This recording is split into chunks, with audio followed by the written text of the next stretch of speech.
बोलो धर्मपुरी जी महाराज की, बोलो मोहनपुरी जी महाराज की, बोलिए जगरामपुरी जी महाराज की, बोलो प्रतापपुरी जी महाराज की, बोलिए नारायणपुरी जी महाराज की, बोलो जेठदास जी महाराज की, बोलो संत श्री राम मनोहर दास जी महाराज की, बोलो सभी संतों की। व्यासपीठ को सबसे पहले मैं नमन करता हूं और सभी संतों को नमन करता हूं और मंच पर विराजमान हमारे सभी उपस्थित समाज सेवी जिलाध्यक्ष आदरणीय स्वरूप सिंह जी खारा, पूर्व जिलाध्यक्ष आदुराम जी, बालाराम जी और रूपाराम जी प्रधान साहब और सभी मंच पर बैठे अतिथिगण और सामने बैठे सभी भक्त भाविकों, उपस्थित सभी मेरे पिता के लिए बुजुर्गों, सभी मेरे युवा साथियों, मातृशक्ति के रूप में बैठी मेरी माताओं और बहनों और मीडिया के बंधुओं, आज हम सब के लिए बहुत ही खुशी का क्षण है कि इस रेगिस्तान के दौरों में आज ये गांव एक धर्म नगरी बना हुआ है और इसके लिए मैं आदरणीय 1008 जगरामपुरी जी महाराज, जो बहुत ही सरल व्यक्तित्व के धनी हैं और हम सब के गुरुवर भी हैं, और उन्होंने इतना बड़ा आयोजन किया और आज जैसा कि 5 दिन ये कार्यक्रम चलेगा और इस 5 दिन के कार्यक्रम में मैं निश्चित रूप से मानता हूं कि हम यहां से बहुत कुछ ज्ञान प्राप्त करके जाएंगे। यहां पर व्यासपीठ पर आदरणीय राम मनोहर दास जी विराजमान है। नैनी बाई का मायरा का हम सभी श्रवण करेंगे। नरसिंह अवतार नरसिंह भगवान का निश्चित रूप से हम सब सुनकर अपने आप को गौरवान्वित महसूस करेंगे और निश्चित रूप से मैं मानता हूं कि हम आने वाले समय में अपने जीवन को कल्याण निश्चित रूप से करेंगे। आज यहाँ पर मंच पर प्रतापपुरी जी महाराज बैठे। आदरणीय प्रतापपुरी जी महाराज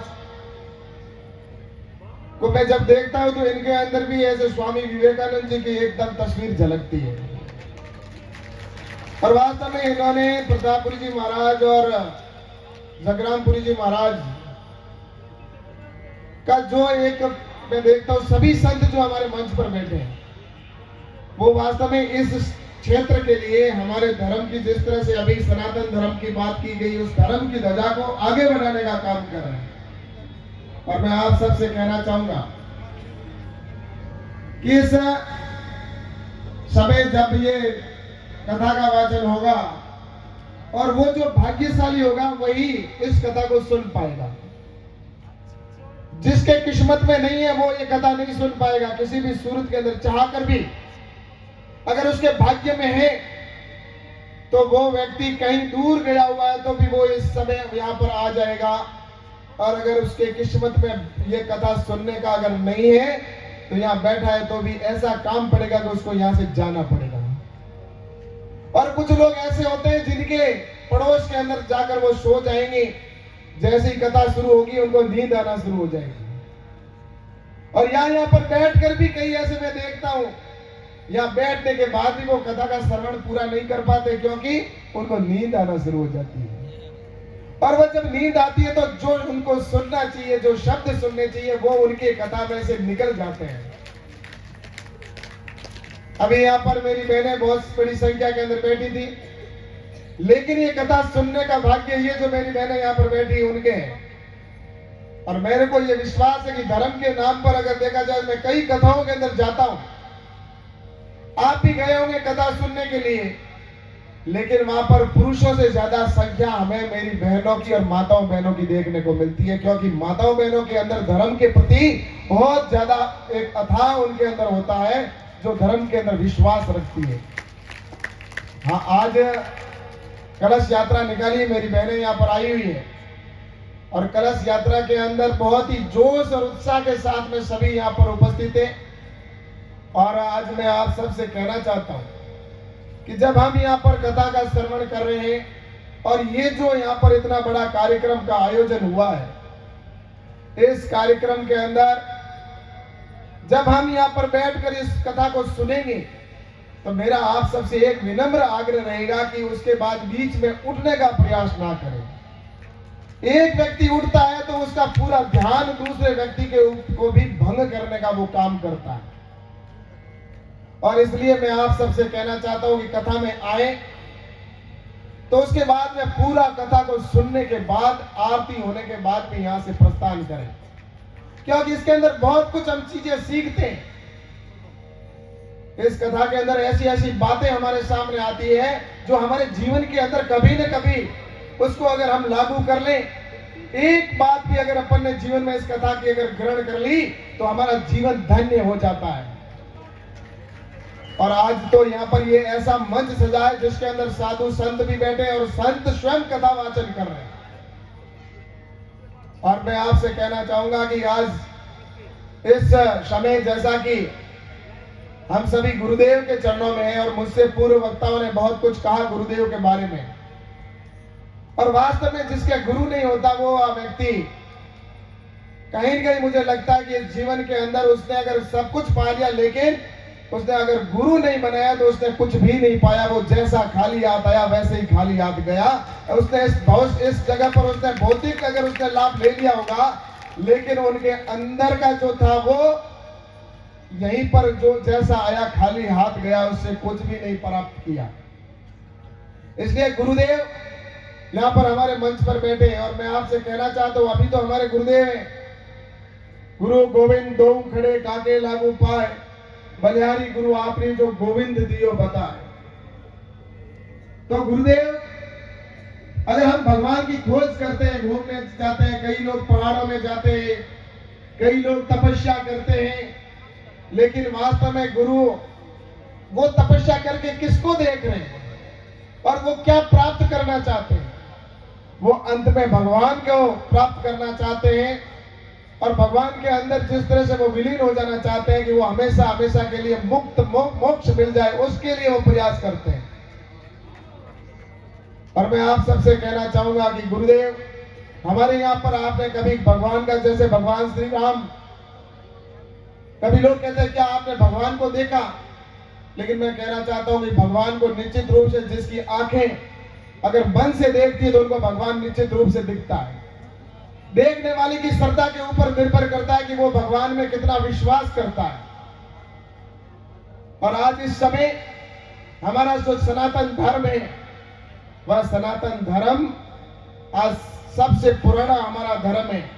और अभी बालाराम जी कह रहे थे हमारी सबसे पुरानी संस्कृति, निश्चित रूप से मैं कहना चाहता हूं कि संस्कृति हमारे हिंदुस्तान की सबसे पुरानी है। और सबसे पुरानी अगर भाषा भी है कोई इस विश्व की, संसार की, तो वो भी तमिल की है भाषा। इसलिए मैं आपसे कहना चाहता हूं, हिंदुस्तान की हमारी कई सदियां आए, कई गए, और भगवान श्री राम का योग और कृष्ण भगवान का योग।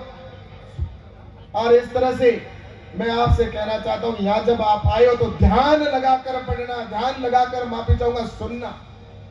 और जो व्यक्ति ध्यान लगाकर सुनता है, ध्यान लगाकर देखता है, ध्यान लगाकर कोई काम करता है, तो उसको सिद्धि प्राप्त होती ही है।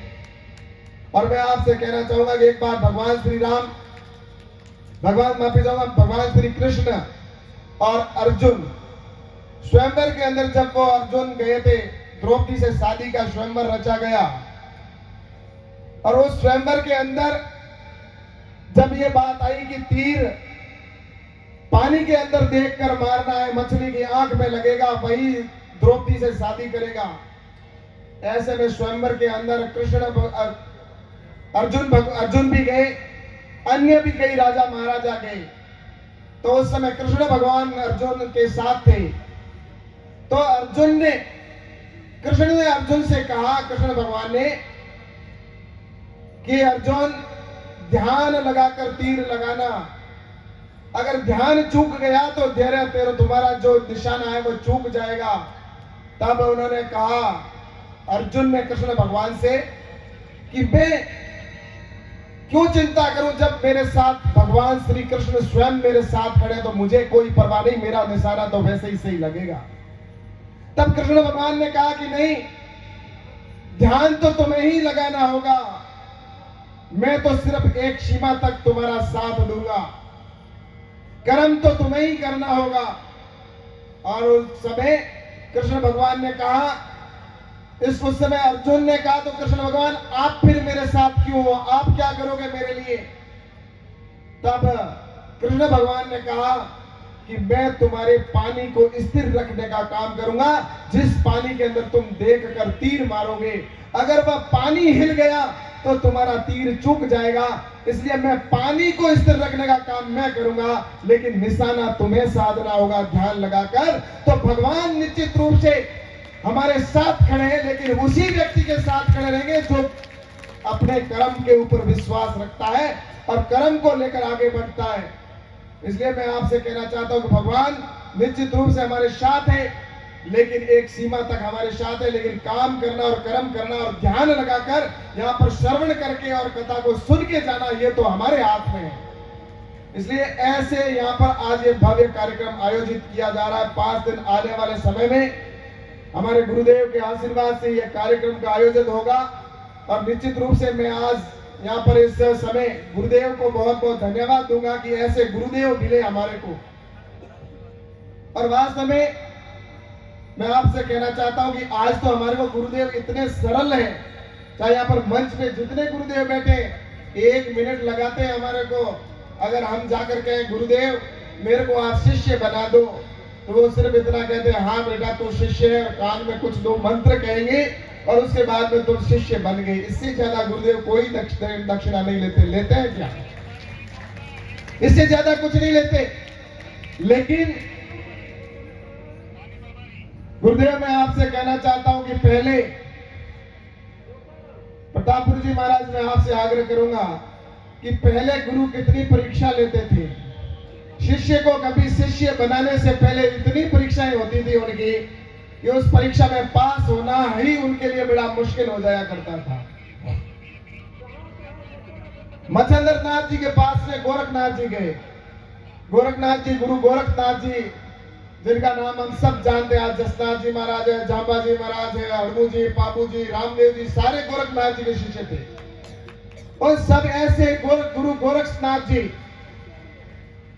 वो इतने ज्ञानी थे, उन्होंने भी जब उनको गुरु दक्षिणा पूरी हुई तो उस समय वो जब गुरु दक्षिणा के लिए गुरुदेव के पास में गए, गुरुदेव मैंने तो पूरी गुरु शिक्षा प्राप्त कर ली, अब मुझे आपको गुरु दक्षिणा देनी है और मैं अब आपसे इजाजत लेना चाहूंगा।